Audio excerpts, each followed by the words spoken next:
Welcome to RNPG, where we discuss the RNG today.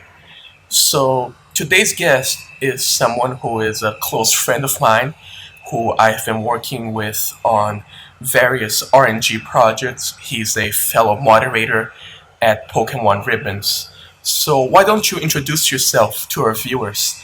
Tell them a bit about yourself, both for those who are meeting you for the first time and those who have met you in the past. For example, from the Pokeblock speech you gave that is on my channel already.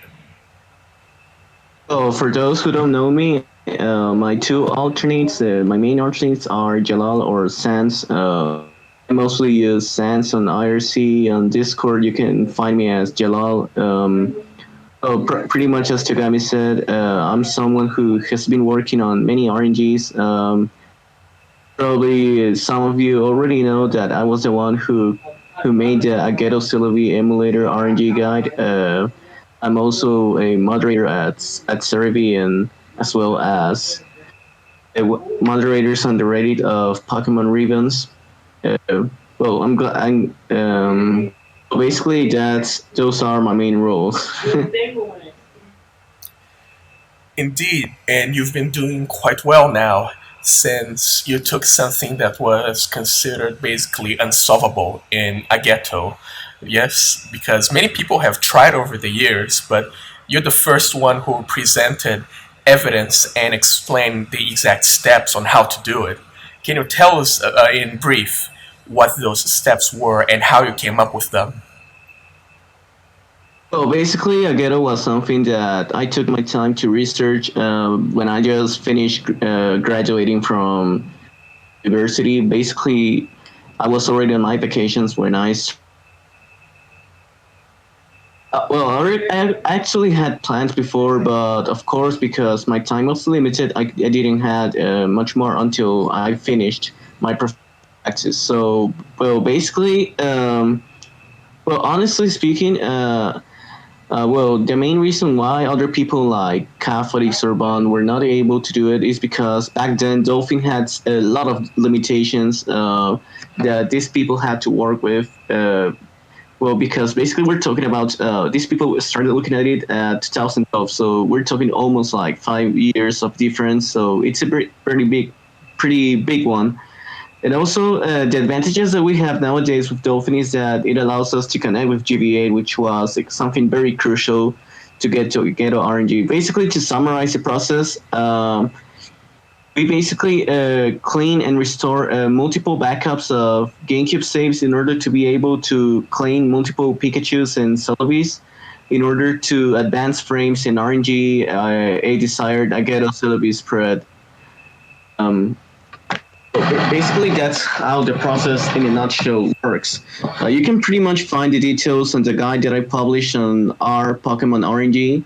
It's a very great Reddit where you can pretty much find anything related to RNG. So it's pretty great.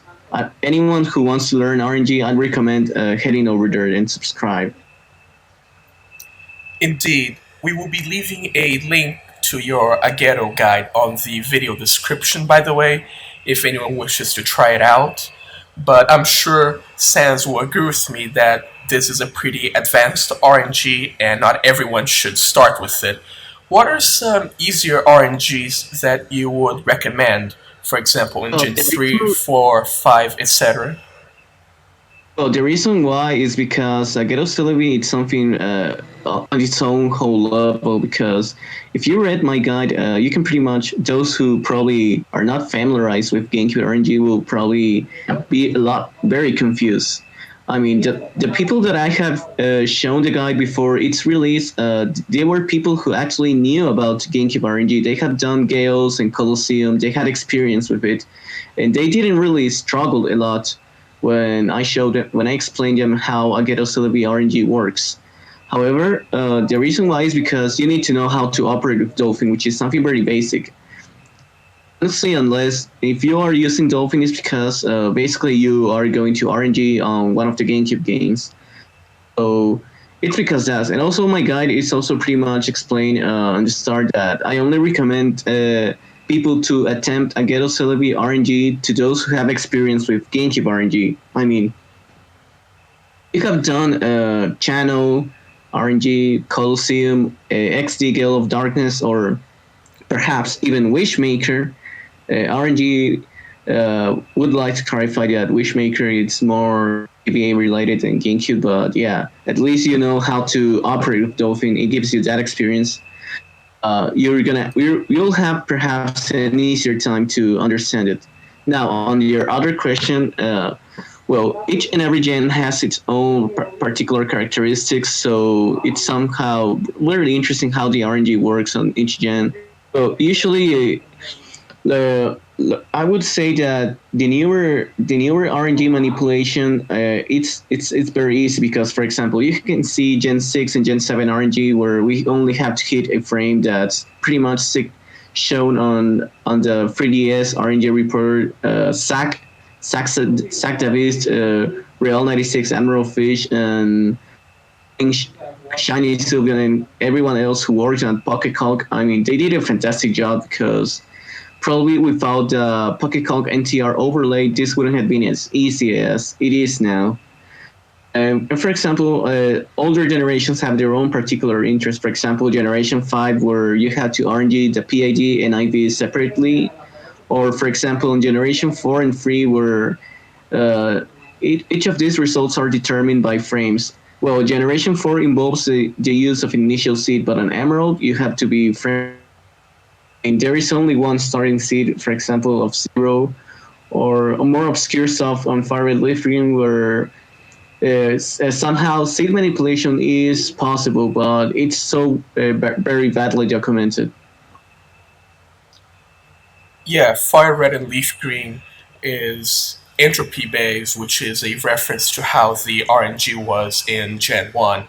So, realistically speaking, the only way is with a task bot. And personally speaking, that's the only way I can really recommend it. You do bring up a good point on Emerald Seed of Zero, and that is why you see a lot of people waiting days, months, even over a year for their frame, which is very interesting to think about the lengths to which we as RNGers are willing to go to get a shiny. And that's something I really enjoy listening and talking about with people like you. Now, let's move on to the next topic here. As mentioned at the start of this podcast, you are a fellow moderator at Reddit Pokemon Ribbons, and we're both working on that. What is your most favorite and least favorite ribbon to obtain out of all 84? Well, I wouldn't say I have a least ribbon or only one. I said that a group of ribbons of whole, and I definitely dislike doing the Sino contest ribbons. Why? Well, because I don't really like. First of all, I don't like Generation 4 as a whole. I do enjoy Hard Gold Soul Silver because the Johto remakes are one of my favorite games ever. I still own the cartridges. I still have my Hard Gold card in here, and I still play it. It's one of my favorite games, but overall, Gen 4 mechanics as a whole, I detest them. Why? Because they are so slow. I mean, it takes an eternity to see how a move animates and all that stuff. And even if you don't turn it, I mean, it's very slow. And I don't really enjoy Gen 4, especially Sinnoh, which is probably the Diamond, Pearl, and Platinum games are my least favorite games of all because something. Well, I guess it's somehow a little bit personal. I guess because I don't really like the Gen 4 games, and honestly, I'm not looking forward to the Gen 4 remakes. I'm not really looking forward to those. But despite all of this, doing the contest ribbons, putting aside my personal aspect of this, the Sinnoh contest ribbons, it's something ridiculous. I mean, it's that no matter how ahead you plan, no matter how much planning ahead you do, there is still a chance that you're going to lose. Why? Because the dancing mechanics are broken. I mean, you can have max stats. You pretty much know this as well as I do because you have gone through it as well. But even if you Indeed, have, I for have. example, max contest stats, you have the scarf. You can still lose if you do terribly on the dancing part. I mean, it pretty much breaks everything. Uh, Even if you have an excellent presentation and acting part, the dancing part is really what screws a lot of people who are attempting to do the senior contest in game. I would have loved if it was simple as in Gen 3 and eventually as they came in the Auras remakes because you only had to do the presentation part and the acting part. But the dancing part as a whole, it's really annoying. I mean, it's a really broken mechanic. Now, did you ask me about my favorite ribbons? Yes, I did. Go ahead. Okay, so in my case, my favorite ribbons too are the battle ribbons because I am a battle tower, battle mason enthusiast. It's something that I really enjoy the most because ever since I had a friend lent me an emerald, a retail emerald some years ago, I was always a fanatic of completing the battle frontier challenges, the battle mason, battle tower, and all that stuff. I really enjoy doing it. They are the ribbons that I enjoy the most doing because, I mean, I've always tried to break the records. You should know already that I posted a 201 record at Smogon so long ago at the Battle Tree. I have an ongoing streak there. I think that it's around 11, the 10th or 11th best streak around. I don't know. I haven't checked ever since, and I haven't really attempted again because due to work and all of the I have to do in real life, but it's something that I really enjoy the most because I like this part of the game, strategizing against the AI and all that stuff, winning the most possible battle points and all that stuff. Yeah, it's absolutely fascinating. And as a heads up for our viewers, you can also check on my channel that I have personally done almost all the challenges from Gen 1 through 7, which I believe you stands wish to try out some of them at some point, like Gen 2's I Battle would definitely Tower. love I to recall do you it. saying that. Yeah, I would definitely would love to do the Gen 2 tower. I guess you'll have to help me set up my party on that. Oh, I got you covered, man. Don't worry. Maybe we'll even have you come back here on the show and discuss your experiences with each gen once you do manage to get it done. However, you have I have mentioned also all the battle been, facilities. yeah, I have What if also you had had to some pick interest one? of. Well, I also had some interest on trying my a Gen 3 team and going on the Battle Tower because I pretty much had a really dope record of really had amazing some good records of 200 wins consecutively without using save states. So there has been some interest on my personally. I had some video stream of our. So other than that, that something that I hopefully can do someday. So, Gen 3 is your favorite battle facility overall? Well, how can I say it? I really enjoy the frontier as a whole, the whole concept of the frontier in Gen 3. Now, the only thing I don't like about it is precisely the insane amount of bright powder and quick claw stuff that there is around on the tower waiting for you. I mean, it's really stupid. I mean, because you can pretty much get hacked so badly no matter how good your team is. Oh, goodness, tell me about it. You can see it. All my videos, I've had that happen to me so many times because, as you said so yourself, you're winning a bunch of times. You said you had a 200 win streak, if memory serves. Was it something like that? Yes. So, it's simple math that as you keep going, the chances of you getting hacked badly like that, they just keep going with each consecutive win. So it's no wonder that you'll hear stories from someone who was at 100, 200, 1000 even, and they got hacked by things like Quick Claw and Sheer Code. It's fascinating to think about it from a statistical standpoint, how you can keep winning and you keep having the chance of it happening to you like that. Yeah, I mean it's pretty stupid. Mainly because newer games nowadays have reduced this kind of stuff drastically because I mean, on Sun Moon, you only see the famous Hex Ring who has survived all generations and it's still present even on the newer games. Who knows? Maybe it will be present in Ultra Sun, Ultra Moon.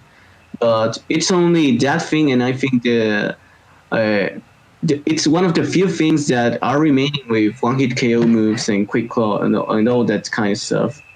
There is also a Ductrio set that Yeah, has Bright Powder and Fissure on Sun Moon as well. But other than those two, I can't remember the others, but probably those are the only. Oh, yes. A Guillotine Pincer from Generation 4, despite not using Guillotine as often as. Uh, well, other than those three, I can't think of any other one hit KO Quick Claw users before so, that. My streak is not ongoing anymore. Now, currently, I think that I am around 115 using a slight variation of the team. But yeah, the first team that I used to pick 201 consisted of using Garchomp, Tapu Fini, and Mega Metacross. How to avoid this? There is no strategy that can prepare other than praying that whatever they did because uh, during my new attempts of getting with my new team, I had been hacked before, for example, because, for example, the Bright Powder Jug Trio, I remember that on one of those streaks were ended early. I remember that I missed like Earthquake 2 times, and Jug Trio pretty much scored all of the features that it could. Well, as for example, the wall ring. Well, wall ring was never a problem with me because I can pretty much stall it with Suicune or when I was using Tapu Fini back then. Back when I was using Tapu Fini, I didn't face with Hax Rain on the way to 201, and also regarding what was the other one? The Scarf Pincer. Pincer doesn't really use his guillotine, so it's not really much of a concern. interesting. And we do hope you are able to get a good streak as you keep going there. Are you planning to do one in Ultra Sun and Moon? Well, on Ultra Sun and Moon, well, I definitely had plans because I'm definitely plan to acquire the game along with a new 2DS XL because my ODS pretty much on a very sorry state. But yeah, I do plan to acquire the game it here. I definitely plan to RNG the IDs and all that stuff and see what else you can RNG on it. I'm really looking forward to it because I'm really excited by all of the new things that it could bring. Probably not much improvement, but what I'm really looking forward into are move tutors, mostly move tutors and ultras on Ultramoon. Yeah, I'm 100% with you on that one. And if you had to pick one move that has been a tutor in older games, such as Gen 3 and 4, which would you pick and have it in Ultra Sun and Moon? Off boil, please, Game Freak, make it available for hidden ability Clefairy. Please do it. For the sake of God, please make Oh soft man. boil available again. Well, you heard it here, folks. If you I think mean, I'm a about it, huge soft Clefable fan boiled. from OU because on my free time I play OU on card and sometimes on Showdown. I'm a huge fan of soft boil Clefable since I do want to clarify for our viewers that yeah, I while mean I even soft have boil a is a RNG of tutor this move. wild Clefairy from Generation 3. Yes, but I do want to clarify here that it is a tutor in third gen for the Clefairy line, but in first gen, it is not something they can learn by TM, and that is why Hidden Ability Clef is not obtainable at this time. I just want to get that cleared up over there. And I do want to add that if I had to pick a move, it would be Defog. And it doesn't seem Okay, I'm like back. a Sinnoh remake is coming out anytime soon. And God knows we've had so many Defog RNGs, isn't that right? The first, well, regarding about soft boiled, Well, I guess that I can answer you this regarding soft boiled. But it's definitely a very interesting move. I mean, it's a shame that they removed its outside with its outfield effect of healing your team members because it was something that I really liked, especially probably those who are familiarized with the old games because you could use it. For example, it's very handy on the battle pyramid in Emerald if you carry something like Blissey, and you can just heal it with full restores on the battle pyramid, or for example on what else can I think of? Oh, outside the battle, generally, it used to allow you to heal the HP of a Pokemon inside your party. I really like the outfield move. It's a shame that it was removed on Sun Moon, but overall, it's a move that I like. Yeah, they really cut out all the field moves, and that was so unusual. Because, for example, Kadabra learns Teleport and Dig in Gen 1, and that's pretty useful for getting out of dungeons and healing up quickly.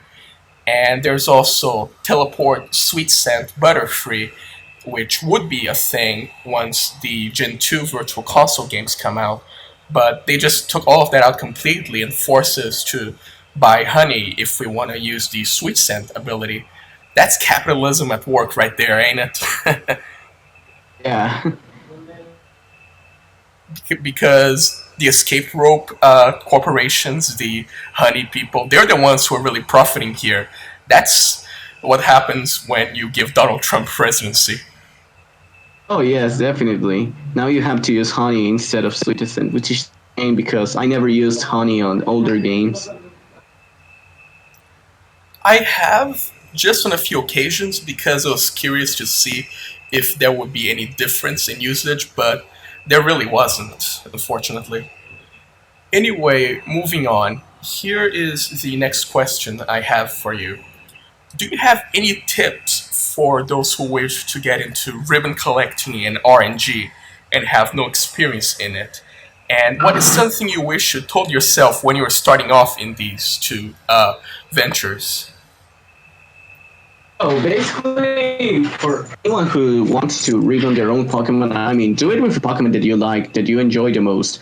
Don't focus on something that, for example, the most useless or the most useful competitively, or I mean, just do it because it's a Pokemon that you enjoy the most. For example, most of the Pokemon, yeah, well, yes, they do have some competitive use because, for example, I revamped the Latios, both Latias, Suicune, stuff like that.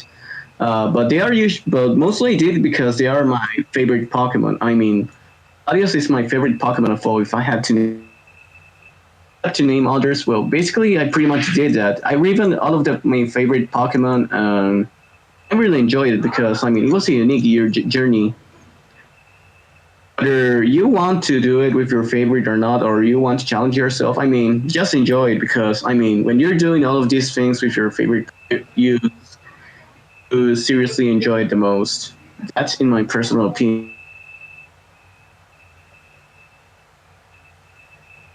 I agree with you on this, that you should go with something you subjectively enjoy, especially since you'll be spending hours upon hours getting that Pokemon RNG and Ribbon.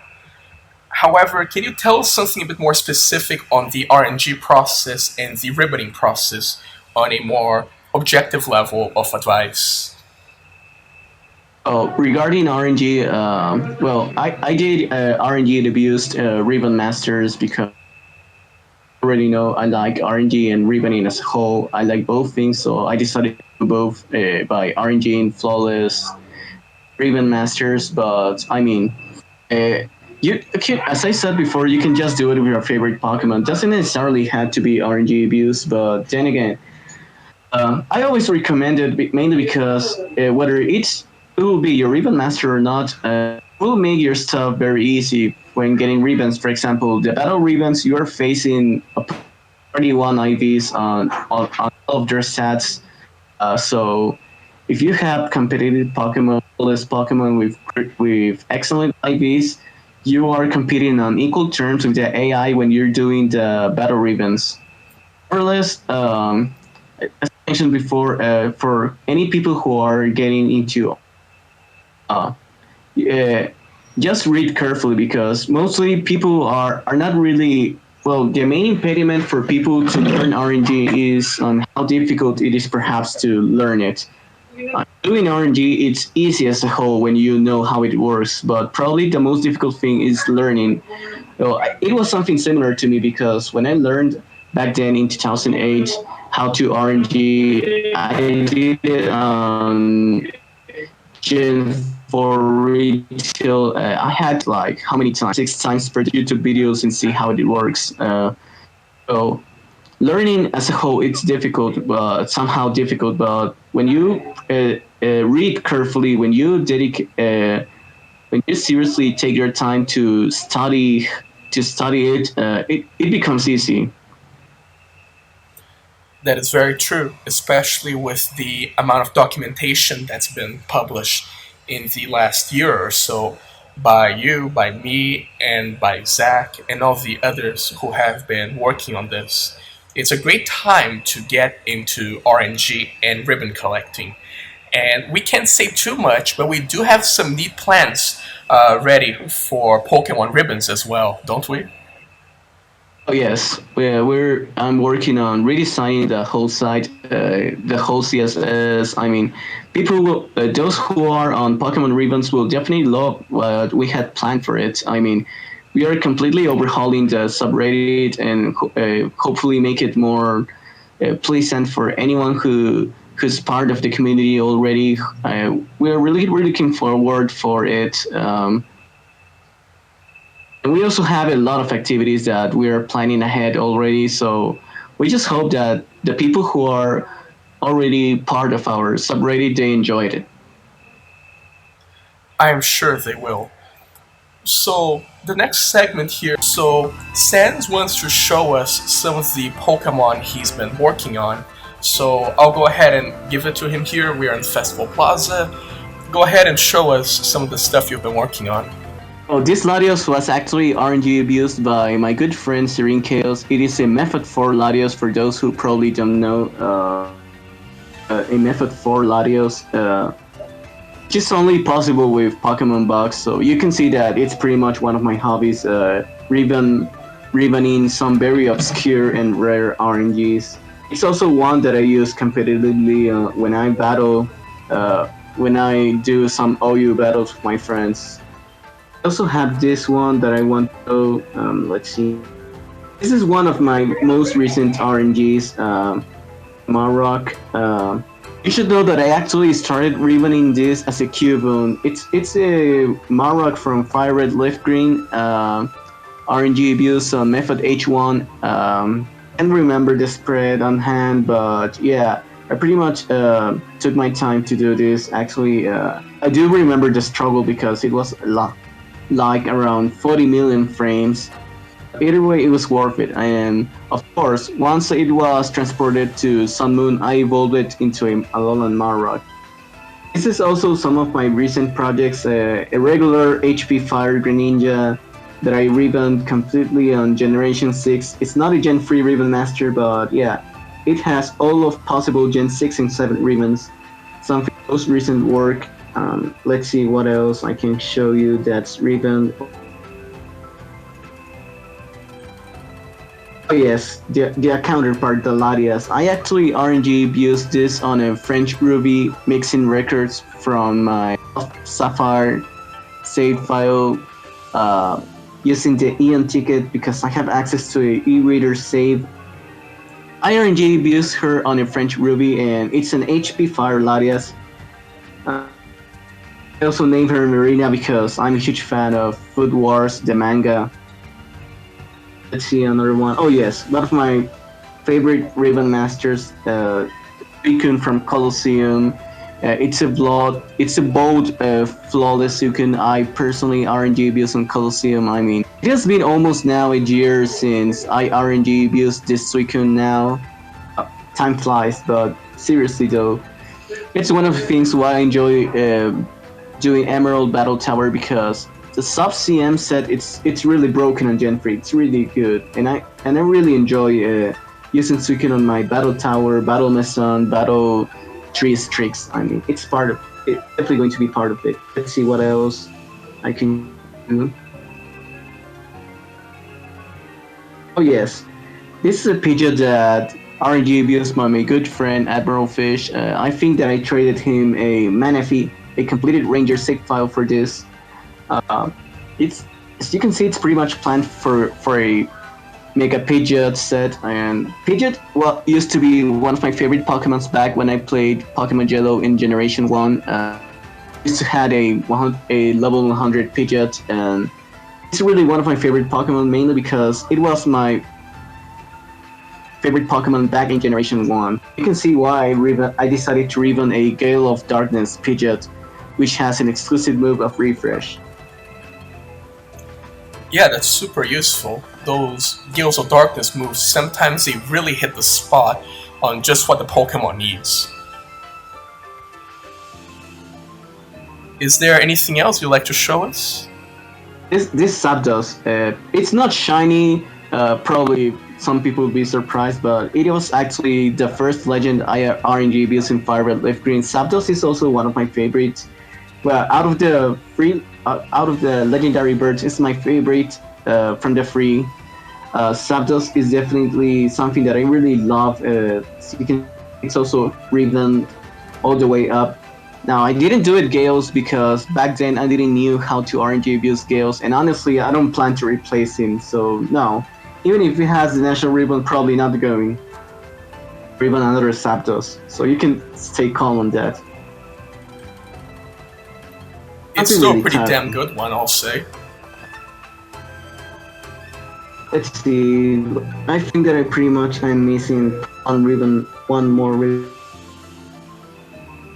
Oh yes, the Ageto Celebi, the famous Ageto. As you can see, this is a bold HP Fire Ageto Celebi that I RNG abuse, and of course, after being the first one to RNG abuse Ageto Celebi successfully on emulator, of course it had to be revamped, or that's how I thought about it. I'm 100% with you. If I were the one to do it, I would ribbon it on the spot as well. And again, congratulations on that, by the way. Seeing it up front like this is mesmerizing.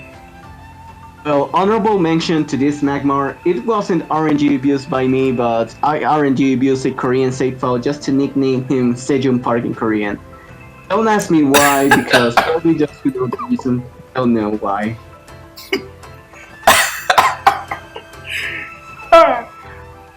Do you have your Sunflora with you?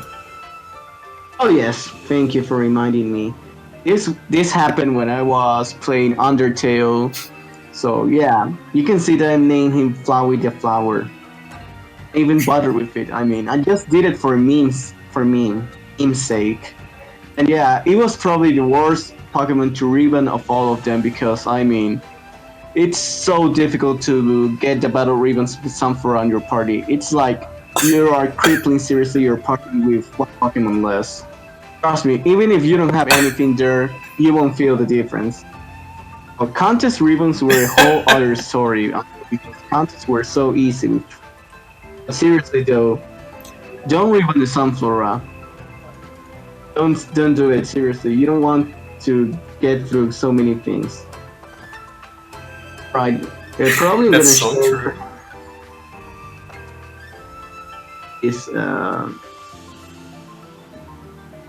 let's see if I can find worth sharing. Oh yes, this is a Caesar RNG abuse on Fire Red Leaf Green method H1 again. You can see that it has a Safari Bowl, and I named it Spada because back then when I RNG back then I was really into Bleach, so yeah, I pretty much named it after the. Yes, I did this Bowl Corona. This Bowl Corona. I pretty much remember asking you for the nickname, but yeah, it's a HP Ground Bowl Corona RNG abuse on Gen 5. Oh yeah, I gave it a Phantasy Star reference on the name Rafoy. You said it picked up traction on Showdown and people started using that? Oh yes, it's one of the best fascinating Pokemon. Yeah, it's one of the best Pokemon in Sun, Moon, and the moment because the Furium C is so potent. But not only that, but you can also use Psychium C, Nuke Toxapex. I mean, it's really amazing right now on. That's another one of Absolutely. the.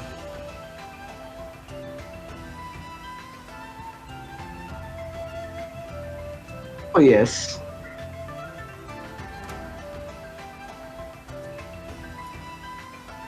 Well, there should be something in here. I'm pretty confident.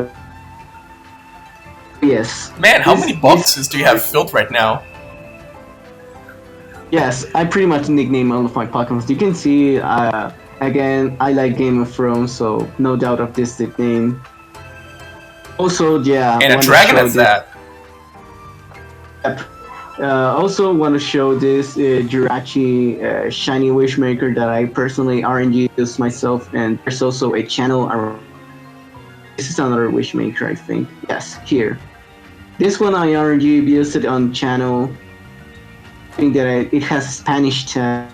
I was using a Spanish ruby to redeem it, and there's this as well. The Clefairy I RNG used on Fire Red Leaf Green. Wild Method H1, Premier Bowl, one of my favorites because I really love Clefairy as a whole.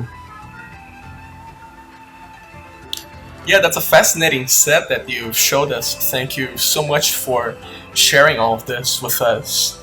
It's absolutely beautiful. Just wanted to end this Ooh. with my Silvally. I'm walking through a new Sun Moon save file but yeah, I soft resetted this before Gen 7 RNG was possible. And I did it after 89 soft resets, so yeah, it still has a lot of value to me. Not being RNG abused. Golden experience. So you're saying it was a real experience, huh? Yes. And I hate you for that poon as well. Oh, come on, you really think I was gonna go the entire podcast without making one shitty joke? I didn't expect you to do that either. Oh yes. Well, probably, well, definitely closing with this shiny Kyurem I did recently. I think this one is for. I already used two shiny Kyurems, one for Kyurem Black and Kyurem White. I think this one is for Kyurem White. Well, oh yes. Probably not gonna go down on this one. Yes. Found him. I know you love using this because I think it was featured in one of your videos. I do. Oh, more than one. More than one. Yes, and you pretty much see a Mega Mewtwo X set. But yeah, definitely as a whole, I love Self-Destruct because it's a pretty fun move tutor, exclusive from Gale of Darkness. Pretty much, I think Gales of that's Darkness it, so. and also, yeah, and Gen 1. So thank you so much for showing all this, and let's end the podcast on a curveball here. What is one thing that is a bit unusual about you that most people don't know? Most people don't. Is it because I speak Spanish? Most people think that I'm Mexican or something like that, but no. I live in Honduras, which is my home country where I live. Well, basically, that's one of the things that people mostly don't know about me online. Very, very interesting. Thank you so much for joining us in this podcast, for also making the name of the podcast itself. That was your idea, and I'm really thankful for that. So I hope you all enjoyed, and we hope to have you back sometime. Thank you so much, Sans. Thank you for everything. So, tune in next time for Nimious Plays, the Fire Emblem Heroes expert and live streamer, and also Smash player. Thank you so much for tuning in, and see you all next time.